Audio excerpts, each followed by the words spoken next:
Hi, we're back. I'm Buck, and this is my friend Amy. I And I've been in therapy forever, and happy to say I have a new psychiatrist, or will. yeah. Just got a call yesterday that I've been referred to a specialist in bipolar, which will be really great. It's Canadian healthcare, so I don't know how long it'll be before I actually see them, but it's all free. And Amy has been a therapist for how many years? Since continually since 1989, but I've been in the field of social work and therapeutic stuff since I was 22 when I started working at daycares and group homes and things like that. So, and I've had MS for the last 30 of those years. So, got diagnosed in '86, I think, but I probably had it before then. I might have had it even before my son was born. But when you're pregnant, your immune system goes like doubles, Hmm. and because you're immuning for two.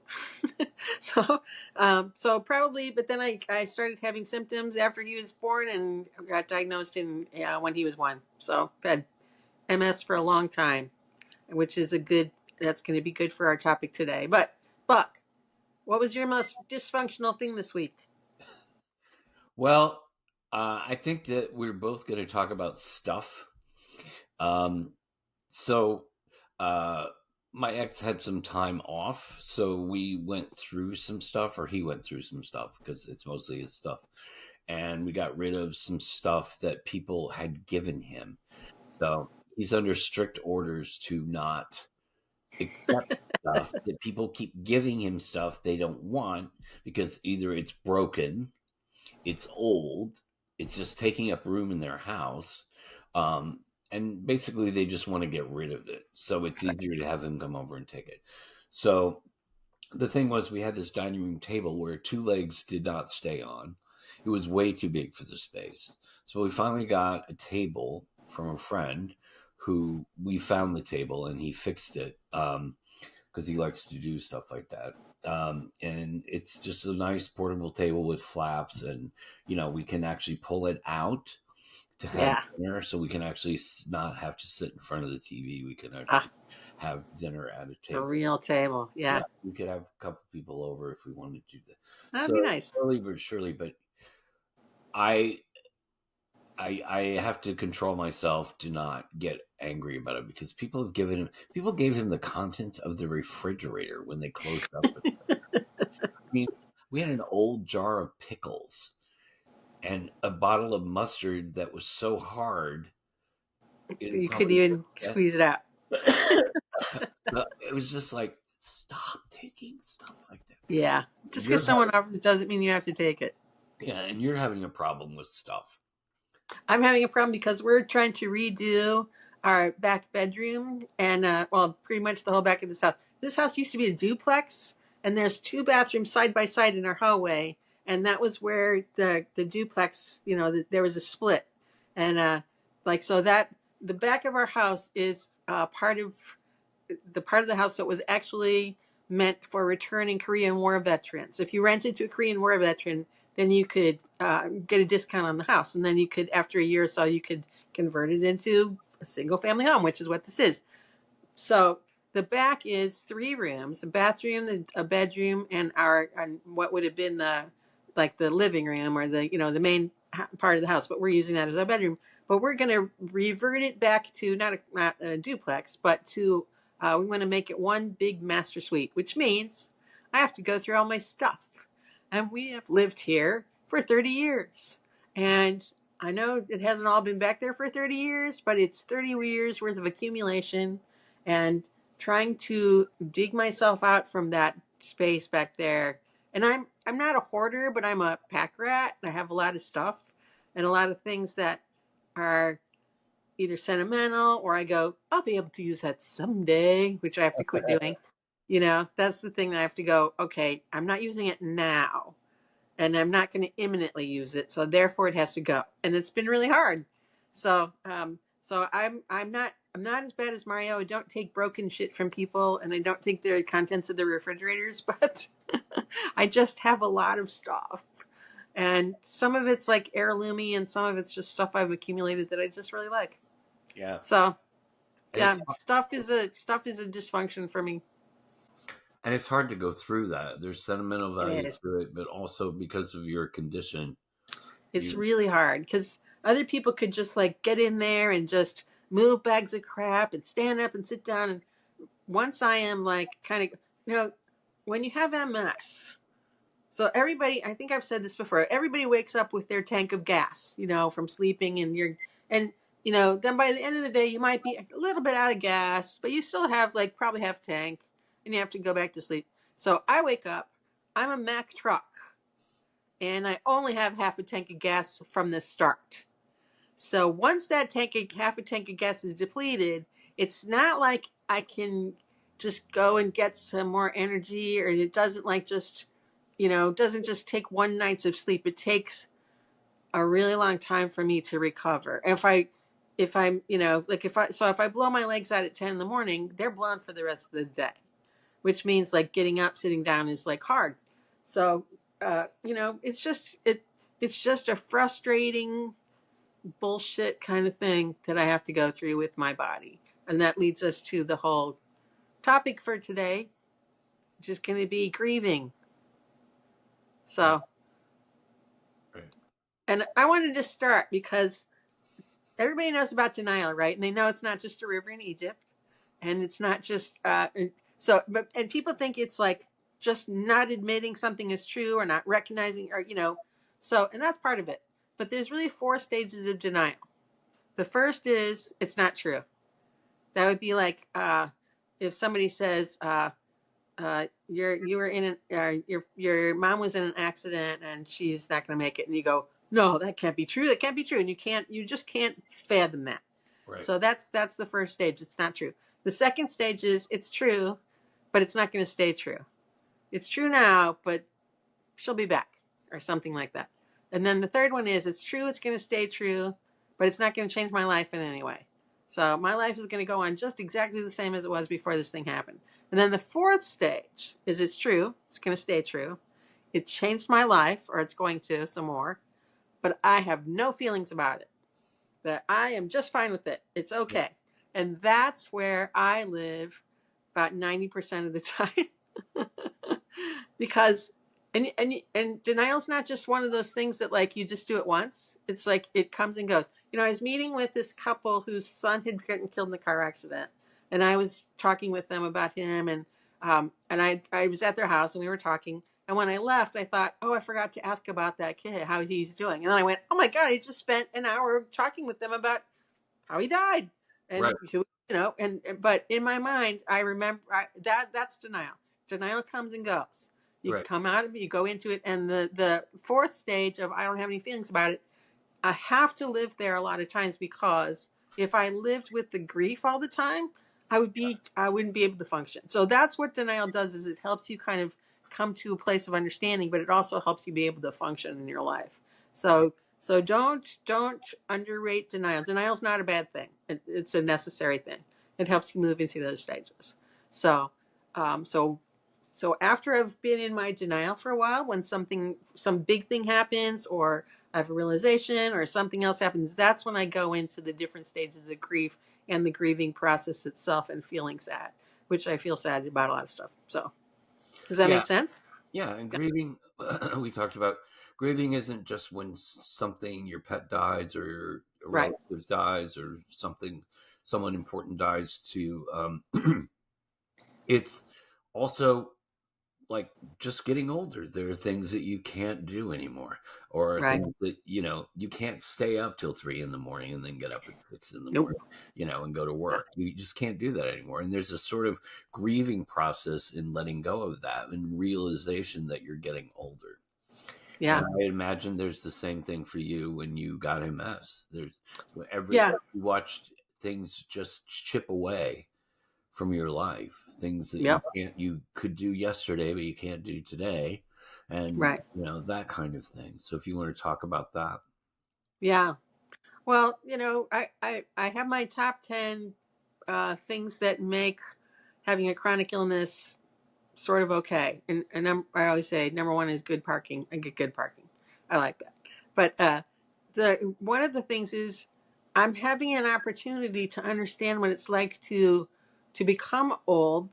Even though I'm older, I'm 62, but most 62-year-olds are still like doing stuff when they're looking forward to retiring and going and like going my one of my relatives was 82 and she went skydiving. And I was like, I will never go skydiving for many reasons, but one of them is because I couldn't do it. My body Right. wouldn't let me do that. And she was 82 and she was doing it. Or Yeah. maybe she was older than that. I don't know. She was pretty old. She was my dad's cousin. So anyway, so I can't, I have an opportunity to see what it's going to be like for when I'm older or when other people are older, and I can help usher other people who are older into the idea of, yeah, there's things you're not going to be able to do when you're older. Right. So, yeah. So, I mean, I can tick off all the things that I feel like MS has taken from me, but it's a little depressing, which is part of the grieving process too. Right. So, but it's, so what kinds of things are you, besides being able to, because I never could stay up until 3 and then go out. That was not a thing for me. But what else has aging, you know, created that's a grieving that you grieve? Well, it's just not, because I go to the gym. Um, like I just went through a month of shoulder pain, and so it's restricted. And so being a professional trainer and having gone through physical therapy after the car accident, um, and I've done physical therapy with people, um, with clients, I know that I can't push my shoulder. I just can't because it hurts too much and it's just going to get more and more irritated. And there's that thing where it takes longer to recover when you're Yes. older. And I have to just realize that, I'm not going to get much bigger. I'm not going to wow people. I'm just, I'm trying to maintain a shape. Right. I'm trying to make sure that all the muscles, even the little ones, are strengthened Hmm. so that, my back doesn't go out. And, I do all of these extra things, these therapeutic things. Like I work with the ball at the beginning of each workout to loosen up my back Hmm. because the car accident damaged the last two vertebrae. So I have to make sure that it's loose down there, and so that I don't pull Right. my back out. And the other day, I came home and I felt fine, and then later on, my back stiffened up, and I'm like, you know, I know that people Hmm. go through my age. A lot of them go through horrible back pain, horrible back problems because they didn't work out, they didn't Right. take care of their body. So that's just on them. But the more flexible you are, so I spend a lot of Right. time stretching and stuff like that. And I think about, well, if I was younger, I wouldn't have to stretch so much. And I would think in my mind, I should stretch, but I would think in my mind, I don't have to stretch so much. I can just do more bodybuilding. But Right. now it's like I really have to You do must that so stretch. that my back doesn't, my back doesn't go out, so that Right. my shoulder is feeling okay, so that I can actually sleep at night. Because during that month, it would actually wake me up in the night because my Oh shoulder yeah, I've froze. been there. Yeah. So there's things that you can't do. I can't really go out like I went out a couple of weeks ago, and I was done at 8. Yeah, I was that done. sounds familiar. I was done. I think I was there 2 hours, and I was just done. And Yeah. I had no patience for gibberish around me, and this guy talking to me, and it was just I had no patience for it. There's a grieving process in letting go of things that you used to do, but there's also a realization. If you can have the realization along with the grief that you don't want to do that anymore. Right. I'd much rather just stay home, and cook. Like yesterday, I made an all Quebec meal, all Quebec produce. So Oh. there's a little store on the corner that takes cash only, and everything has a Quebec label on it. So it's like the zucchini, 3 big zucchini was $1.77. Ooh, that sounds good. And you can always do a lot with zucchini. and peppers that you could pick the little peppers that you wanted. They weren't in a bag. So, Right. from California or Mexico. Yeah, yeah. So they were from I like here, that. and fresh mushrooms from here, brown mushrooms. Nice. And so I made this big pasta thing with cheese ravioli, but this whole like pepper, onion, garlic. Sounds yummy. It might have been a little too much garlic and pepper because, Well, I don't know. and so there's a grief for my body.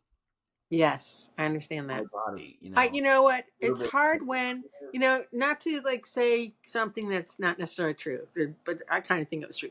There was a time in my life where I was kind of hot. I was little and I was kind of built and I was pretty and I had this, and I was hot.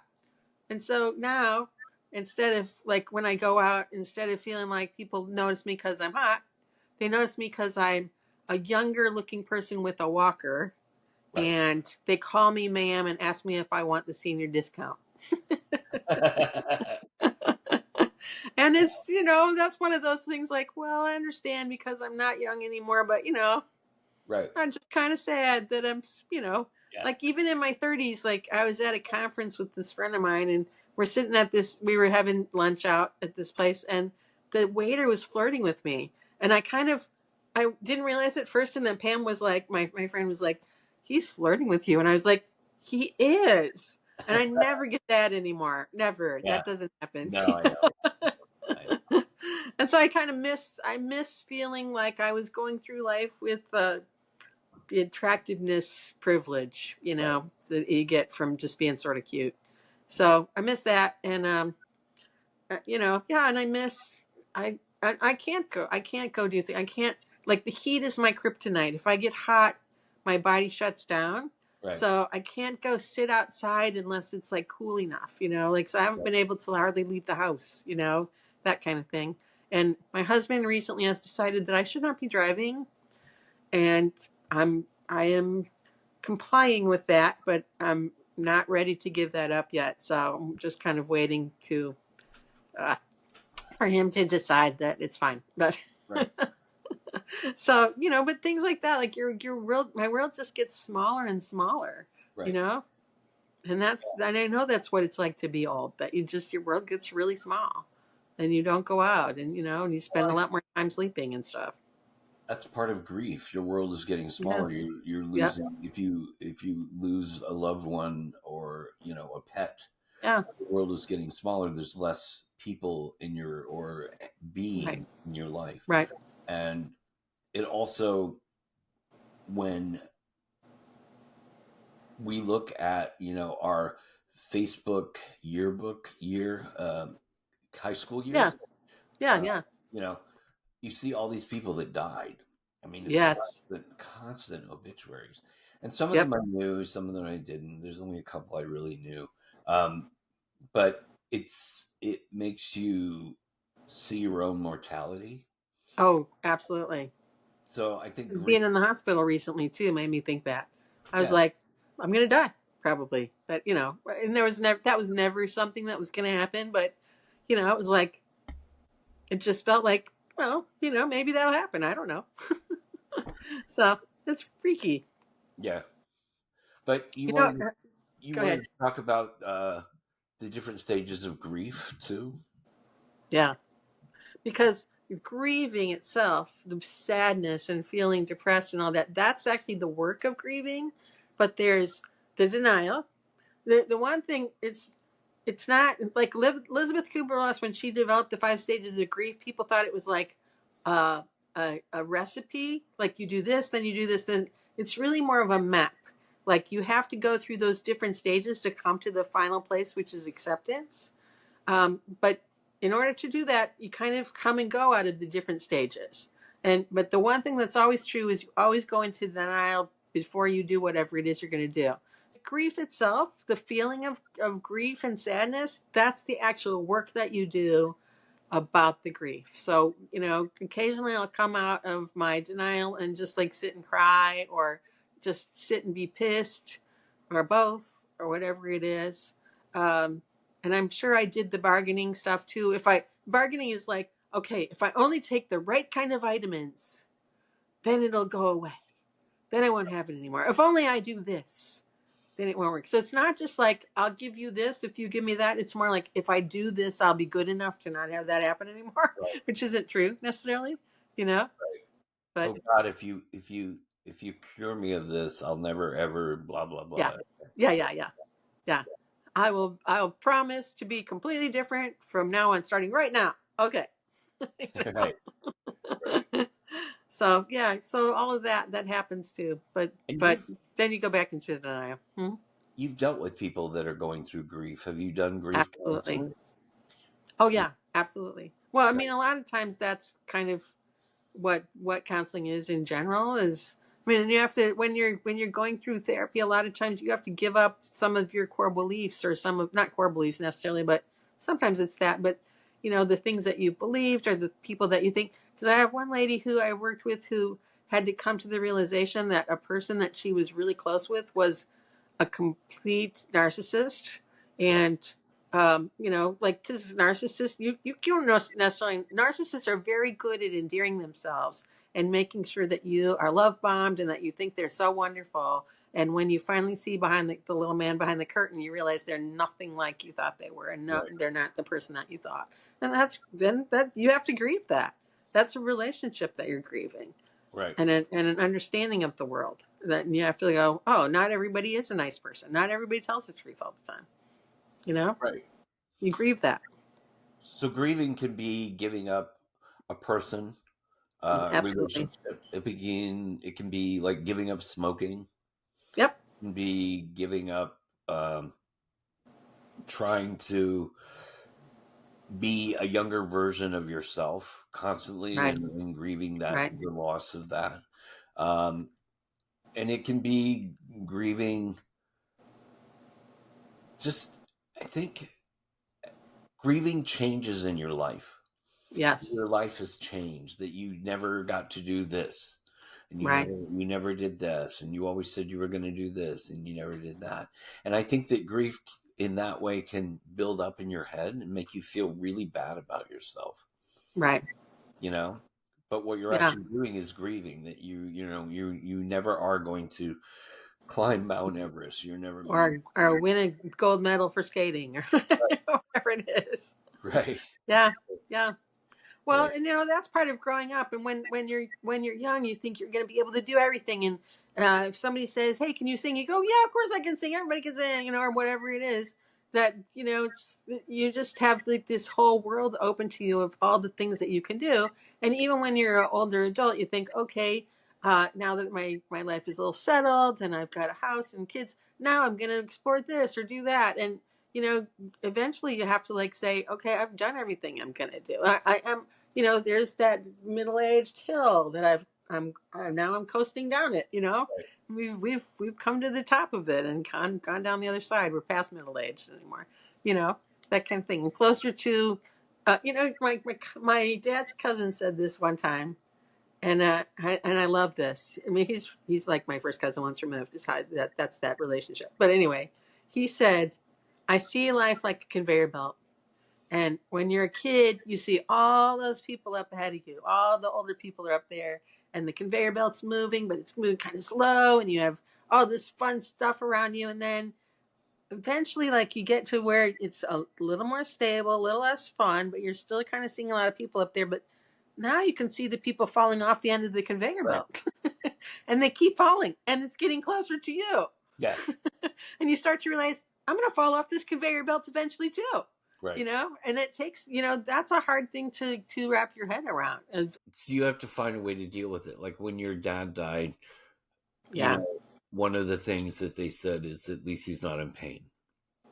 And yeah, he yeah, wanted to go. He was in hospice, right? yeah, briefly, but he'd been sick probably a lot longer than anybody knew. He had kidney failure, and when you have kidney failure, you don't necessarily know that's going on, but it really can.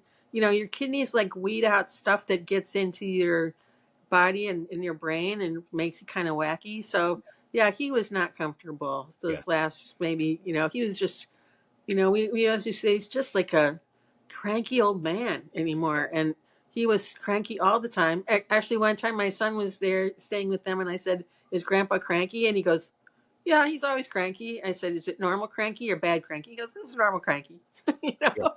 But he got worse and worse, and was like not nice, and was unpleasant, and just not good to be around, and would say mean things, and that wasn't him. Right. And I'm sure it was because his kidneys were failing and not filtering out things. But he And he was would say ready. things to my mom. He would say things like, "You don't really love me." And my mom would go, "I'm cleaning up your shit and taking care of you and feeding you. And if I didn't love you, I certainly wouldn't be doing any of that." you know? But that was where he was. It wasn't, and that wasn't him. It wasn't him. Right. And so that's part of the grieving process too, is like grieving our personalities and who we are. And, we are slaves to these bodies in so many ways. You can't escape your chemistry, you Right. know? Right. But your mom kind of went through letting go of him Yes, little by little, she so did. that by the time he died, it was almost, I can't say Yeah, well, she'd done a lot of the work of grief because she was grieving who he had been, right. and how her life was, and here's this big. I mean, he's 6'5". He weighed 250 pounds. He was a big man, and he was big personality, and he actually, a lot of people think they have charisma, but they don't. But Right. some people really do. And he had charisma. And, that was part of why he was such a good leader. He was a minister and he was a good leader in the church because he had charisma, and and he didn't judge, and he didn't like proclaim that he knew everything. He was just he was a good person. Right. And it was really hard to couple that with like that he was just horrible the last like year or so of his life, Right. you know? But so my mom did. She grieved, and now she's doing great. She's Yeah. great, and she misses. I miss him every day. She misses him every day. She says she still hears him. Like she'll wake up and she'll hear him go, "Evie," Or Yeah. one time she was looking for something on TV, and she said, "Oh, I wonder what channel that's on." And she heard my dad go, "Well, it's on Fox, Evie." She was looking for a baseball game, not Fox News. She didn't watch that. She's looking for a baseball game, and she heard my dad say, "Well, it's on Fox," and she was like, and I said, "Who knows? Maybe it was him." You Maybe it know, was. Yeah. you never know. Part of grief is this delusion or this illusion that people are going to live forever. Right, right. So your dad was just going to live forever because that's all you've known. And the thing is, we have to realize that we're just All of us. chemicals, flesh, like just air, Yeah, it can't. water. We're just Yeah, like we can go at any time. We have all of these things. I mean, yeah, when I was studying for by certification, when I went to NYU, we had all these classes and in anatomy and organs and muscles and all the tissue. And it's amazing that we actually can do anything because everything is very, very fragile. The heart yeah, is yeah, yeah. fragile. I did a documentary for a class in New York on. I didn't get to choose the topic, but it was on infertility. Yeah. And as a gay man, I don't really know that much about women's reproductive, but Like one of the reasons I'm gay is so I don't have to know that stuff. But I had to learn it, and mhm. the way that everything has to travel through the fallopian tubes, through the all of that stuff, where It's it a comes from, complicated process, and lots can go wrong. so many things that can go wrong. Yep. There's so many things that go wrong, and it's Right. like that people actually have children. Women actually have children. Is Yeah. that they actually get pregnant Yeah. is beyond me. It's beyond Yeah. me. People didn't up until until science kind of discovered a bunch of things like vaccines. People's life expectancy was like 35, and that Yeah, was like not that long ago. And right. now we're making our bodies live to be 105. Steph's mom lived to be 95. People live now well past what our bodies were meant to live. You know, which is why I take 7 things in the morning. Yeah, For MS and for and if I was in the if my life expectancy had been what it was in the late 1800s, I would never have had MS because I would have died before then. really bad before. Yeah. Well, we are living longer, but Yes. I think that um, we still have to, and I think that that has something to do with people's denial in grief. Hmm. In that Yes. I think, well, we should just live to be 90. But for me, it's like, what's the point of living to be that old if you can't, if you're not mobile, if you're not lucid, if you're not, if you're Right. not able Right. to, if you're incontinent, if you're um, one of the things that somebody asked me is we were talking about earlier that people in high school dying around you, Right. Right. your age. I went through the AIDS thing in New York. So, Yeah. You watch a lot of people go. yeah, people my age or Hmm. just a little bit older, people that I knew. And it was every Yeah. day. And I remember going to the gym when I was head trainer at the Big Gate gym. And people go, "Oh, do you know who died today? Do you know?" And I was just like, "Could we just please not deal with that? I can't, I can't do this." I had an AIDS patient who was dying, and he was the meanest. Nobody wanted him, so I had to take him. He was the meanest guy. He was so angry that he was Yep. dying.